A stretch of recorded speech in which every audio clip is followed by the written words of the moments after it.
On ne couche pas avec tout le monde. Faire l'amour est un besoin pour chaque homme. Mais il se trouve que devant cet appétit passionnel, plusieurs personnes n'arrivent pas souvent et toujours à se contrôler et à mieux gérer leur sexualité. L'un des plus puissants canaux de transmission parmi les portes du corps d'un être humain est le sexe.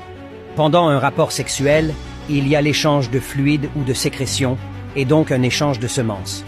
Chaque partenaire va transmettre à l'autre sa semence, une partie de lui-même sous forme liquide ou spirituelle.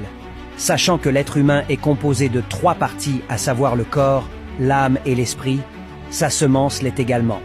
Par ricochet, chacun transférera par sa semence une copie de lui-même à son conjoint, et comme l'âme est dans le sang, et que les liens familiaux, héréditaires et les alliances sont liés aussi au sang, il y aura un transfert de liens, d'énergie, etc. Car quand 2 corps s'accouplent, ils ne forment qu'une seule chair. Rappelons que la vie, la mort, la santé, la maladie, le succès, l'échec, la royauté, l'esclavage, la bénédiction, la malédiction sont dans le sang et que autant la bénédiction est contagieuse, autant la malédiction l'est aussi.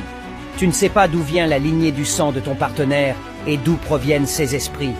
Même le monde occulte connaît le pouvoir derrière le sexe. Par le sexe, on peut te ravir ta couronne, voler ton trône, arracher tes grâces, déchirer ta tunique, voler ton or et ton argent, te donner des maladies incurables, changer ton étoile, détruire tes projets, sucer ta grâce, te tuer, etc. Plusieurs ont échoué après un rapport sexuel de 5 minutes à cause des transferts d'énergie et d'esprit négatifs. Plusieurs ont tué leur futur à cause d'un rapport sexuel.